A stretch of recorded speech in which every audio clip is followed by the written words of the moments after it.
नमस्कार साथियों। आज हम बिहार जीविका भर्ती 2025 के कंप्यूटर के बहुत ही महत्वपूर्ण क्वेश्चन डिस्कस करने वाले हैं। तो हमारे चैनल पे नए हैं तो चैनल को सब्सक्राइब और वीडियो को लाइक ज़रूर कीजिएगा। तो आइए हम आज कंप्यूटर के सभी पीढ़ियों के बारे में जानने वाले हैं। आज के समय में आज के समय के कंप्यूटर काफ़ी मॉडर्न और एडवांस देखने को मिलते हैं, लेकिन पुराने समय के कंप्यूटर इतने मॉडर्न, आधुनिक या एडवांस नहीं हुआ करते थे। लेकिन बदलते समय के साथ कंप्यूटर के क्षेत्र में सुधार हुआ, जिससे काफ़ी समय लगा। पहले के कंप्यूटर आकार में बहुत बड़े हुआ करते थे, लेकिन आज के कंप्यूटर साइज में भी बहुत छोटे होते हैं और इनकी स्पीड गति में भी तेज होती हैं। सरल भाषा में इसे समझे तो वह टाइम पीरियड समय अवधि जिसमें कंप्यूटर की टेक्नोलॉजी का विकास हुआ है, इसी टाइम पीरियड को हम जनरेशन ऑफ कंप्यूटर मतलब कंप्यूटर के पीढ़ी कहते हैं। कंप्यूटर के तकनीकी को विकसित होने में लगभग 5 पीढ़ी का वक्त लग गया है। इसलिए कंप्यूटर की 5 पीढ़ी होते हैं, जो नीचे नीचे दिए गए हैं। जैसे पहला पीढ़ी है, पहली पीढ़ी के कंप्यूटर 1940 से लेकर 1956 तक था। 1940 ईस्वी से लेकर 1956 ईस्वी तक जो था वो पहली पीढ़ी कंप्यूटर के था। उसके बाद कंप्यूटर के दूसरी पीढ़ी 1956 से लेकर 1963 तक चला। उसके बाद कंप्यूटर की तीसरी पीढ़ी 1964 से लेकर 1971 ईस्वी तक चला। उसके बाद चौथी कंप्यूटर की चौथी पीढ़ी 1971 से लेकर 1985 ईस्वी तक चला। और पांचवा पीढ़ी वो कंप्यूटर के जो वर्तमान में मौजूद हैं। तो वर्तमान समय में चला रहे हैं वो पांचवी पीढ़ी है कंप्यूटर का।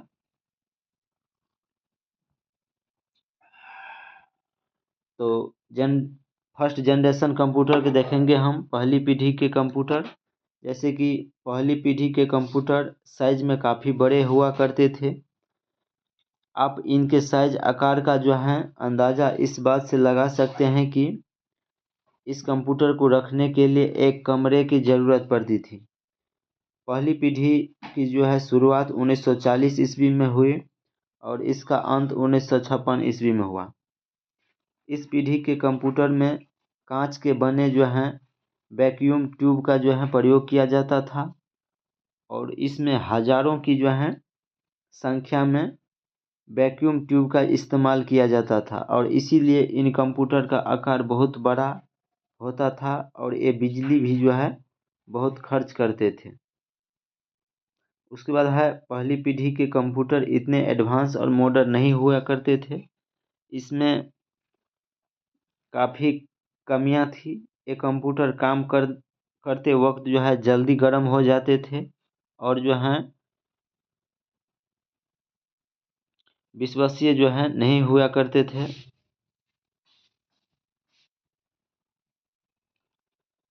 उसके बाद इस पीढ़ी के कंप्यूटरों में मुख्य रूप से बैच प्रोसेसिंग ऑपरेटिंग सिस्टम का इस्तेमाल किया जाता था। पहली पीढ़ी के कंप्यूटर के कुछ उदाहरण हैं, जैसे कि ENIAC, EDVAC, उसके बाद UNIVAC, EDSAC और IBM 701। उसके बाद IBM 650। ये सभी जो थे कंप्यूटर वो पहली पीढ़ी के कंप्यूटर हैं। तो इसको ध्यान में रखिएगा, जैसे कि ये ऑप्शन में दे देगा कौन पहली पीढ़ी है कौन सेकेंड है, ऐसे करके। तो पहली पीढ़ी के कंप्यूटर का उदाहरण कौन कौन है? ENIAC, उसके बाद EDVAC, उसके बाद UNIVC, उसके बाद EDSAC और IBM 701 और IBM 650। ये सभी कंप्यूटर के पीढ़ी हैं, पहली पीढ़ी का उदाहरण है। ENIAC के बारे में हम जानकारी लेते हैं, जैसे कि जिसका मतलब है इलेक्ट्रॉनिक न्यूमेरिकल जो है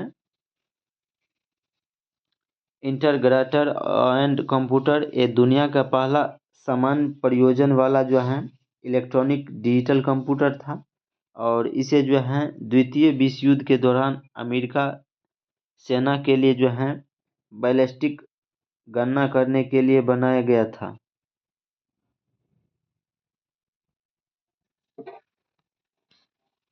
उसके बाद जो है सेकेंड जनरेशन कंप्यूटर के देखेंगे हम, दूसरी पीढ़ी। तो कंप्यूटर की दूसरी पीढ़ी की शुरुआत 1956 में हुई थी और इसका अंत जो है 1963 में हुआ था। दूसरी पीढ़ी के कंप्यूटर में ट्रांजिस्टर जो है का इस्तेमाल किया जाता था। ट्रांजिस्टर वैल्यूम ट्यूब के मुकाबले काफ़ी छोटे होते थे। ट्रांजिस्टर के कारण जो है कंप्यूटर का साइज पहली पीढ़ी के मुकाबले छोटा हो गया। ट्रांजिस्टर के आने के बाद कंप्यूटर के क्षेत्र में काफ़ी ज़्यादा विकास हुआ।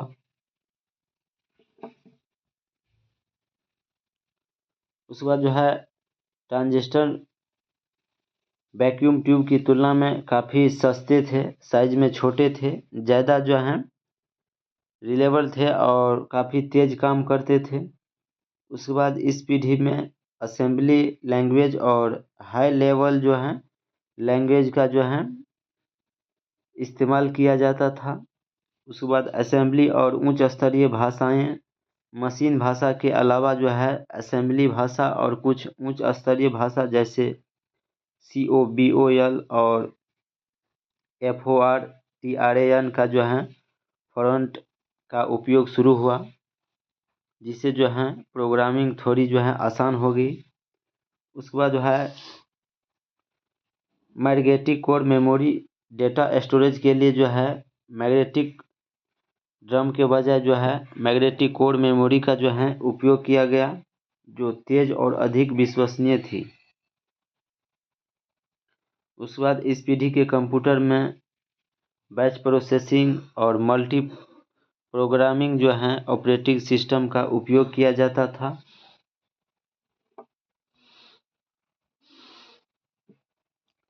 दूसरी पीढ़ी के कंप्यूटर के कुछ उदाहरण देखेंगे, जैसे कि UNIVAC 1108। उसके बाद है CDC 1604। उसके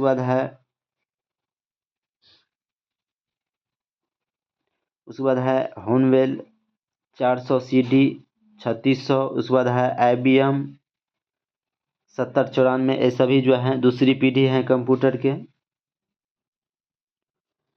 दूसरी पीढ़ी कंप्यूटर के फायदे देखेंगे हम, जैसे कि पहली पीढ़ी की तुलना में इस पीढ़ी के कंप्यूटर का साइज काफ़ी छोटा था। उसके बाद दूसरी पीढ़ी के कंप्यूटर काम करते समय जल्दी गर्म नहीं होते थे और फर्स्ट का जो है गर्म हो जाता था। उसके बाद है ये अपने छोटे आकार के कारण कम बिजली खर्च करते थे। उसके बाद दूसरी पीढ़ी वाले कंप्यूटर के काम करने की जो है स्पीड काफ़ी अच्छी थी। ये डाटा को जो है भी माइक्रो सेकेंड में कैलकुलेट कर देते थे। उसके बाद पहली पीढ़ी के मुकाबले दूसरी पीढ़ी के कंप्यूटर को मेंटेन करना आसान था। उसके बाद है पहली पीढ़ी के तुलना में दूसरी पीढ़ी के कंप्यूटर सस्ते थे और इसकी जो है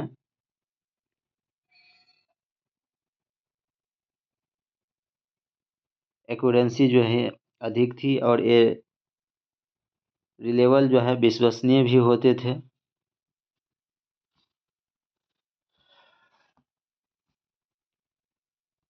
उसके बाद जो है थर्ड जनरेशन कंप्यूटर के देखेंगे हम, तीसरा पीढ़ी के कंप्यूटर। तो कंप्यूटर के तीसरी पीढ़ी की शुरुआत 1964 ईस्वी में हुई थी और इसका अंत 1971 ईस्वी में हुआ। तीसरी पीढ़ी आने तक जो है कंप्यूटर के क्षेत्र में काफ़ी ज़्यादा विकास हो चुका था।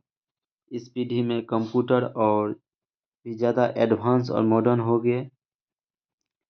उसके बाद तीसरी पीढ़ी में कंप्यूटर के अंदर जो है ट्रांजिस्टर की जगह जो है इंटीग्रेटेड सर्किट का जो है इस्तेमाल किया जाता था। ऐसी एक तरह के चिप हैं जो कि सिलिकॉन से बनी होती बनी हुई होती हैं और इसीलिए जो है इसको सिलिकॉन चिप भी कहा जाता है। उसके बाद है तीसरी पीढ़ी के कंप्यूटर काफ़ी ज़्यादा जो हैं विश्वसनीय थे।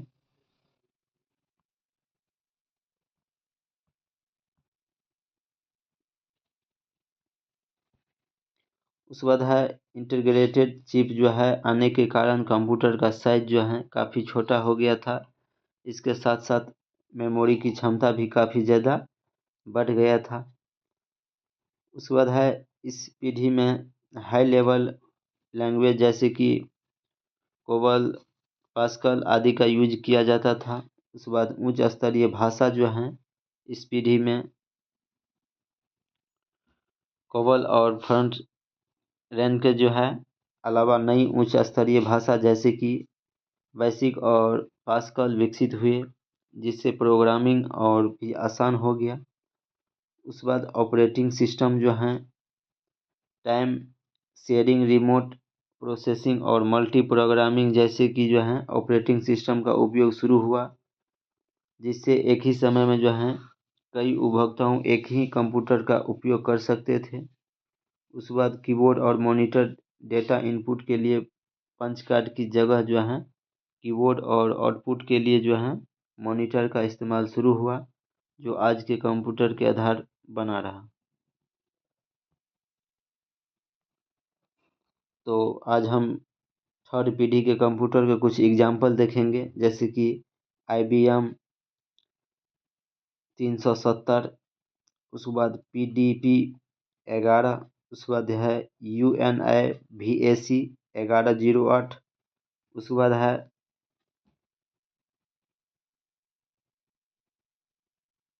बाद है हनीवेल 6000, उसके बाद है DEC सीरीज, उसके बाद है ICL 2900। ये सभी जो है तीसरी पीढ़ी के कंप्यूटर के उदाहरण हैं।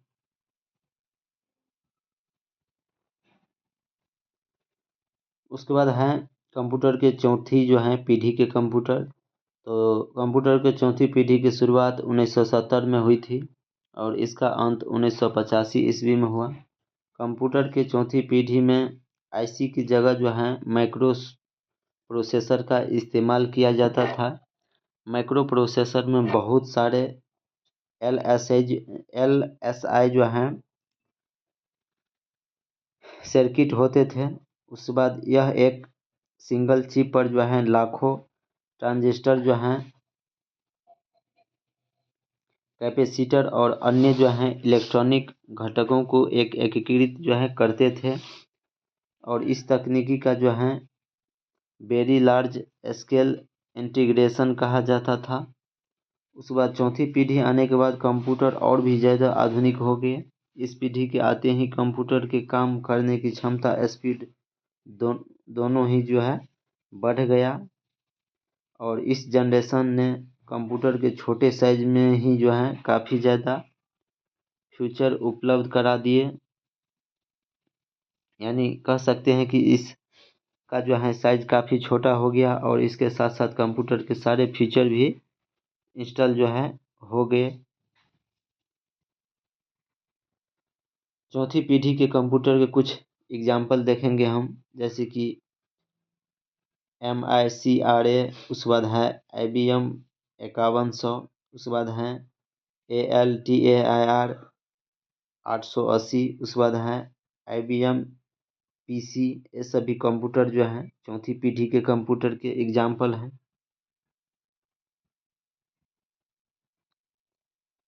उसके बाद हम कंप्यूटर के जो हैं पाँचवीं पीढ़ी के कंप्यूटर के बारे में देखेंगे, जैसे कि पाँचवीं पीढ़ी के कंप्यूटर अभी तक सभी पीढ़ियों से बेहतर और एडवांस जो हैं आधुनिक हैं। आप इस बात का जो है अंदाज़ा इस चीज़ से लगा सकते हैं कि ये कंप्यूटर बिल्कुल इंसानों की तरह ही जो है व्यवहार करते हैं। पाँचवीं पीढ़ी के कंप्यूटर वर्तमान और भविष्य की महत्वपूर्ण विशेषता इस प्रकार है।